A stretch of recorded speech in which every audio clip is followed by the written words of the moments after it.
And we begin with what I call the magic word.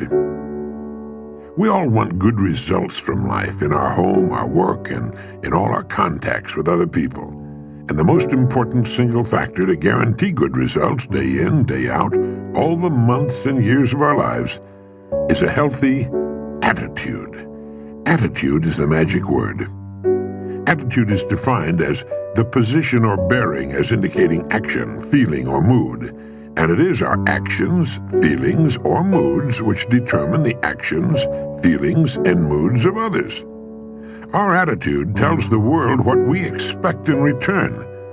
If it's a cheerful, expectant attitude, it says to everyone with whom we come in contact that we expect the best in our dealings with our world. You see, we tend to live up to our expectations, and others give to us, as far as their attitudes are concerned, what we expect.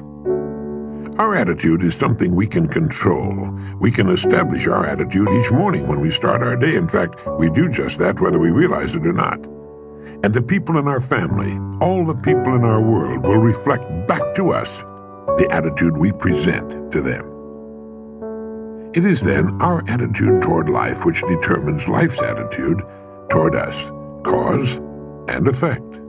Everything we say or do will cause a corresponding effect. If we're cheerful, glad to be experiencing this miracle of life, others will reflect that good cheer back to us. We are the kind of person others enjoy being around.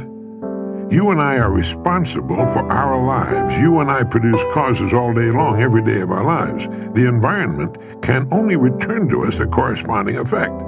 That's why I say each of us determines the quality of his or her own life. We get back what we put out. Now, here's a way to test the past quality of your attitude. Would you say people tend to react to you in a smiling, positive manner with friendly greetings when you appear? Your answer to that question will tell the story. I remember the time when a man and his wife bought a home across the street from me in Florida. They had moved there from Minnesota.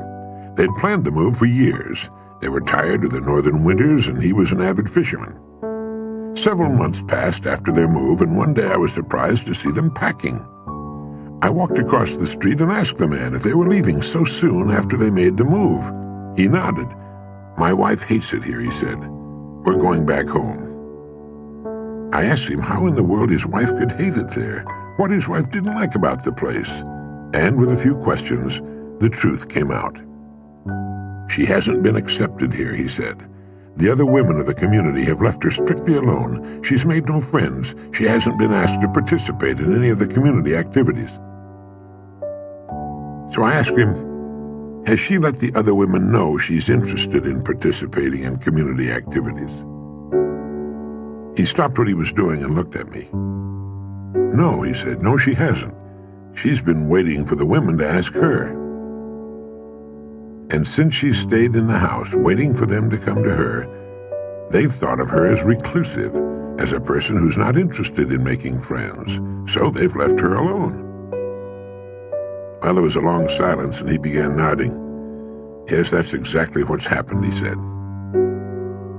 "Yes, the women of the neighborhood should have come to her and introduced themselves or invited her to a tea or luncheon, but they were reacting to her. She didn't know that the community could only give her back a reflection of her own attitude."